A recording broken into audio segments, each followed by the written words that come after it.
Hello and welcome back to the Limit of Adhesion's Prototype Challenge Season 2. We're here at the Circuito de Jerez. My name's Mark. Joining me in the commentary booth is not Steve. Steve's unfortunately not very well, so we've got a special guest in the commentary booth today. We got Rich. Rich, how you doing? I'm doing well, Mark. How are you? Yeah, I'm not too bad, thanks. I'm excited to be here at Jerez. The challenging track is not one that I know at all. No, I've raced it a few times. It's pretty good, and it's an interesting track. It's got a lot of very interesting turns in it, none of which are named Spoon, and just a lot of fun. A lot of linked turns together. I probably will have to refer to the turns by number because they're not many of them are comprehensible to me. Yes. Yeah, I think unless you speak Spanish, there's a lot of difficult pronunciations, and I'm not going to embarrass myself any further after attempting Circuito de Jerez at the start of this video. So, yeah, as we see the championship standings just popping up on screen, we can see it's very tight at the top, both in the teams and the individual standings for LMP2. We've got Race Gitter and Wizards Fire Ruby, both within a point of each other. And as we see the LMP3 standings, we've got Tio Malarin and the man himself, Rich Meesters, at the top of the championship, and Gareth Winstead as well, not too far behind. Yeah, as long as Tour races, it's not very close. Yeah, Tio is absolutely rapid, but then again, Rich, so are you. So, yeah, I think it's still all to play for, with a couple of rounds still to go. Yeah, it should be a fun one. It's a lot of fun on this track. It's a lot of with the LMP3. It's a little bit difficult to see when you're turning left, or turning right rather. But and there's a lot of right turns on this track, so we'll just see how it goes for everyone. Yeah. And there are the LMP3 standings. So Wizard Green Emerald on top with No Slots No Glory close behind, and then Cool Camel Silver bringing up the third spot. So as we see the starting grid, we've got Glugokeki from Maxwell, the two championship rivals in the LMP2 class, followed by Kelly and Kuzmarek. We've got a very small LMP2 field, so we will see, well, quite a considerable number of the LMP3 cars at the front when we do the reverse grid. Because, yeah, not a huge grid, only 12 cars on the grid so far, and the top 8 get reversed. So with 5 LMP2s and 7 LMP3s, we are going to see a few LMP3s at the front. Absolutely. And then we got Malarin, Bright, Zeph, Meesters, Brown, Pepper, Rice, and Pepper bringing up the LMP. Indeed. So as we wait for the drivers to grid, the safety car will then lead us around the last couple of corners to start the race. You see, it looks like they're about to get started, just waiting for, I think, one more car. As you see, so Glugokeki on pole position for the LMP2s, and Chumalarin on pole for the LMP3s. I think someone was on Spanish time and went for a siesta. Quite possible. So there is our LMP3 pole sitter.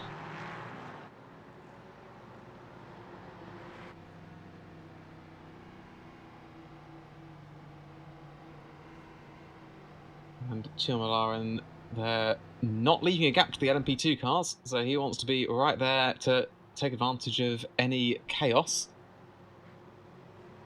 I think the draft will be, or rather the gap will make itself fairly rapidly with the first out of the last corner. And there we see the pace car pulling into the pits. Glugokeki takes a nice wide line into the final corner, and he will choose when we start this race. And he's gone. Brilliant launch there from Glugokeki, straight into the lead. And it looks like Kelly will be fighting Maxwell into the first corner. Kelly does have the inside line, and Kelly looks like he does have that position as well. Maxwell still hanging around the outside. He's taken a lot of speed through into turn 2, and will have the inside line for turn 3. Can he get that place back? Kelly is still there, not giving up, but I think he will have to give up there, because Maxwell has that position back. And meanwhile, Glugokeki absolutely stormed off into the lead. And you're absolutely right, Yeah, Rich. he definitely That gap, caught them napping. indeed, that gap back to Malarin has grown back to the LMP3 field. There is Malarin at the head of the field. Yeah, followed by Bright and Zeph, and then Meester. So I think, yeah, Guglekecki got away quickly, and then, Maxwell and Kelly fighting a little bit obviously allowed him to just scamper away. Indeed. So Glugokeki with a 1.5 second gap already, and we've not even finished the first lap. Well, it looks like a pretty good tight race right now between Malarin and Bright. Yeah, Bright is all over Malarin like a rash. Doesn't want to let Malarin get away. And we've seen quite a few times in the USF, especially, and some of these earlier LMP3 races, where Malarin will just get to the front, will qualify on pole, and will then just storm away completely unchallenged. So, yeah, Bright will definitely not want to let that happen. He wants to stick right up behind Malarin and get a good slipstream. I definitely want to see what happens here as the tires warm up. Definitely. So, Rich, you've driven around this track. How hard is it on cold tyres? Will drivers need to wait a couple of laps for their tyres to get up to temperature? There's some pretty tight corners on the track, so you have to be a little bit careful, particularly for the first 3 laps. And as we talk, we see Steve Pepper, who's spun it coming out of that corner, and that was turn 1. So if you're not getting on the brakes there and getting down in gears quick enough, you can lose the rear end pretty easily. I think we need to say welcome to Mark Brown as well there in the LMP3 with that lovely bright green car. I do like green cars. It's definitely bright. It is indeed. Certainly won't lose that in the car park. On board with Russell Bright right now. He's keeping Tour pretty well in check here, pretty close to him. So we'll see how it goes as the race moves on. Indeed, and those two have got a bit of a gap now back to these two, Meesters and Brown. Brown doing very well in his debut. Bit of a scrap. Yeah.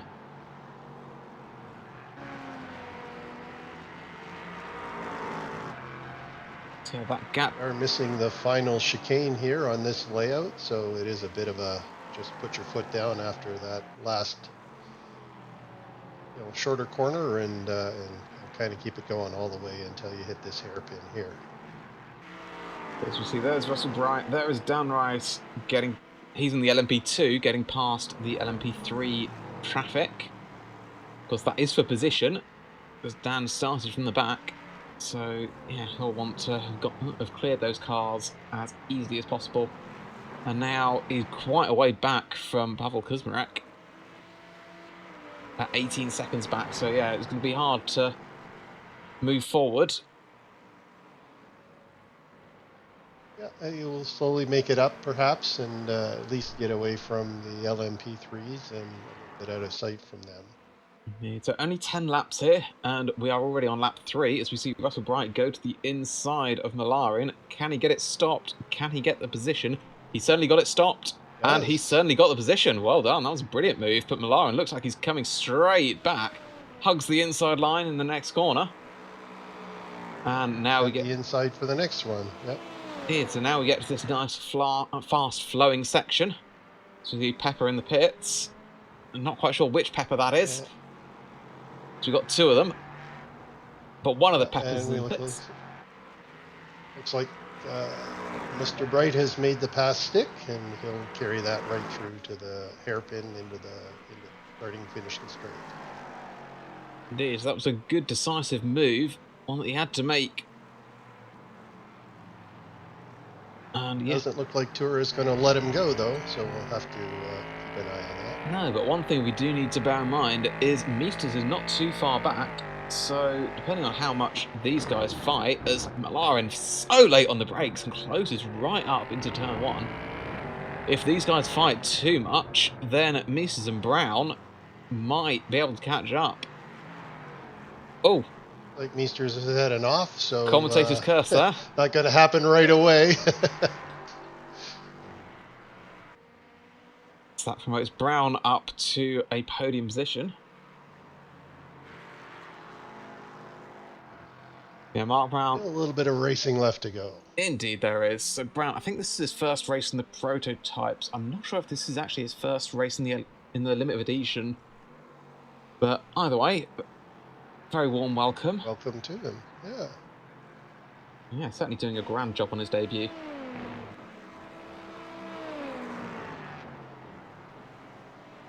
Glugokeki, he's got a fairly good lead in the LMP2s. He's got 1.8 seconds on Maxwell out of the draft anyway, and then Kelly is about another 4 seconds. Bright's gone wide, and Malarin spun in the gravel. Malarin is off. Yep. What happened there then? So Malarin's got it back. If we had a replay, right. but I don't think the replay gods are going to get this. No, so yeah, I'm not quite sure what happened there. I don't know if Bright and Malarin came together or whether Bright just went off slightly and Malarin followed him in sympathy. But either way, that puts Bright... Well, Bright's kept the lead. That's put Brown up to second and Zeph on the final step of the podium. Malarin is a fair ways back from Zeph, so about 6 seconds back at the moment. Indeed, so with 6 laps or so left to go, Malarin would need a second a lap, and, well, on some of the drivers that might be achievable, but Zeph's a quick guy. So yeah, we'll have to see if Malarin can catch up again. Sure, he will work on closing that gap, but yeah, the question is there enough time? I think Zeph's got the scent of blood. He's hunting down Brown. Probably giving some opportunity for education to the new members. Indeed. And I think Brown, to be honest, is probably in the wrong car to be hunted, because he's not going to camouflage very well, is he? No. He's unless your track is painted bright green, he's pretty visible. A little blink there for Zeph behind. Blinking a little bit, yeah. Right, so there we go. So James we've got Pepper taking the scenic route. Yep, he was testing the grip in the gravel traps, and he found out that yep, there is grip out there. You just don't want to be that far offline. Coming out of that big sweeping corner, that's I think is turn 5 or 6. If you over accelerate a bit, it's pretty easy to be out in the gravel really quickly. Definitely, and that's a long straight that comes out after turn 5. So yeah, you want to be on the gas as soon as possible. But yeah, it certainly punishes you if you're a little bit too early. Will definitely to lose a lot of time coming down that straight. Good. We're not going the other way. That sun would be horrible. Indeed. So Brown still managing to keep ahead of Zeph with that SpongeBob helmet, which I mention every time I see it because it's absolutely brilliant. But Brown not buckling under SpongeBob pressure. helmets, Minion helmets. Who's got the Minions helmet? Ollie Ettridge, I think, or someone had a Minions helmet. Oh, a little bit of a tail wag there from James as he's putting the power down.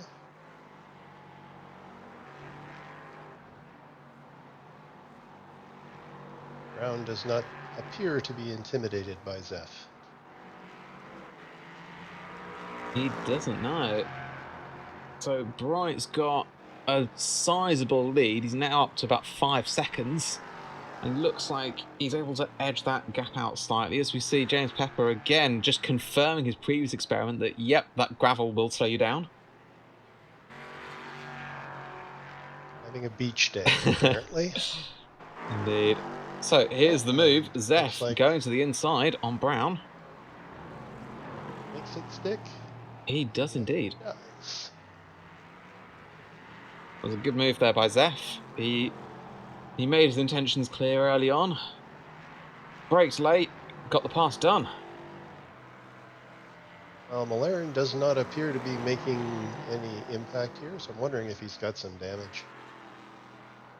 Might do, or would his tyres be gone? As we see Dan Rice also confirming James Pepper's experiment. He's getting everyone involved. Getting his experiment peer-reviewed.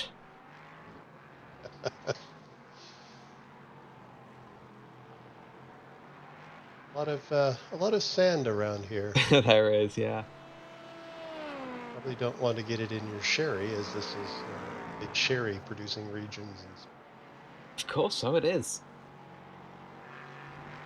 Well, we've had some cars with Guinness liveries. I'm yet to see a car with a sherry livery. I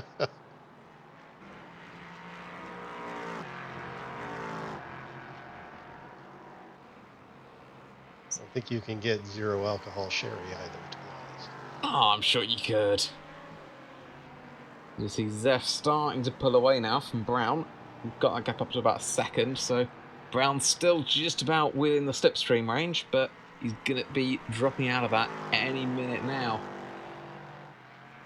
We've got just a couple of laps left.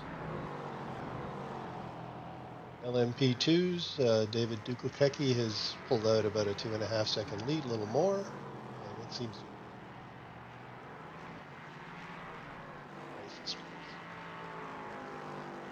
So the LMP2 race is quite quiet, to be honest. All the actions with these LMP3 cars. The LMP2s have found their rhythm, have spread out a little bit, and are just keeping themselves to themselves. Meanwhile, these rowdy LMP3s... Ordinarily, we see a few more of them, so there's not quite as much excitement, I think, in the LMP2s. Indeed. Pepper also checking the gravel, as James did. Yeah, you can never have too many peer reviews. Got to double and triple check your findings. Personally, I'm not a fan. I'm not either. I'm a human.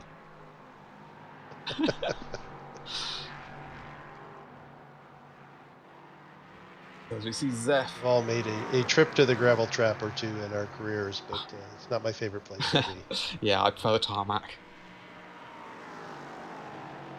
You see Mark Zeph is now starting to drop back into the clutches of Mark Brown. Oh, Zeph spun! Yeah, he's dropped it and given Brown the position back. A little too early on the throttle, I think, for that corner. Indeed, and that's brought Malarin right back into play. So yeah, the fight for this final podium position, which will also be reverse grid pole position. The top 8 are reversed for race 2. Well, yeah, we'll have the whole podium of LMP3 on the grid, in the reverse grid. That we will, as we see he's on board with Maxwell and Kelly. Nice to actually see some of these LMP2 cars, because we've not really seen them all race other than the first couple of laps. And a little incognito. Indeed. And they are now on the final lap. You see Kuzmarek lapping Steve Pepper.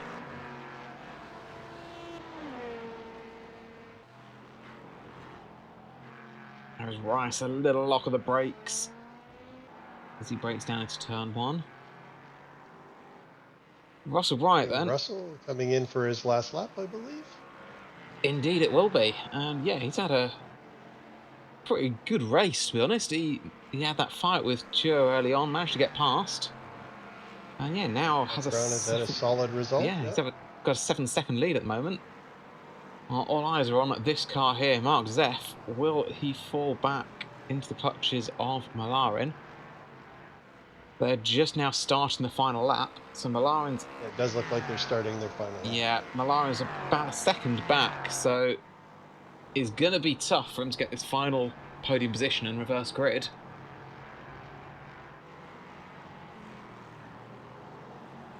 All mistakes can lead to gains, though, so we'll just have to watch it develop. Indeed. In fact, saying that, he's taken a couple of tenths out of Zeph in the first 2-3 corners. Here, he'll get a good draft coming down this long straight. So that when he gets to the sharp,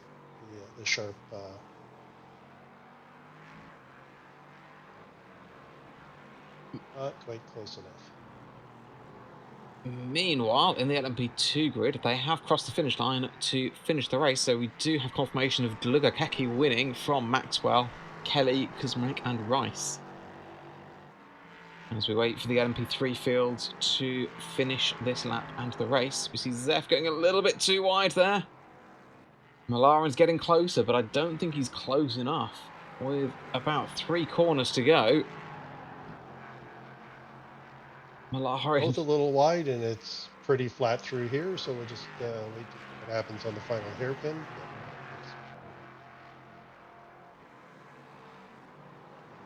And as they go through the final hairpin, we have Russell Bright wins. Mark Brown will come in second. The brilliant, fantastic debut result from Zef, hanging onto the podium by the skin of his teeth, and Malaren in 4th. That will... Oh, that puts Malaren, he's out of the top 8, right? Indeed, and we just got confirmation there that Malaren got a penalty for too many instant points.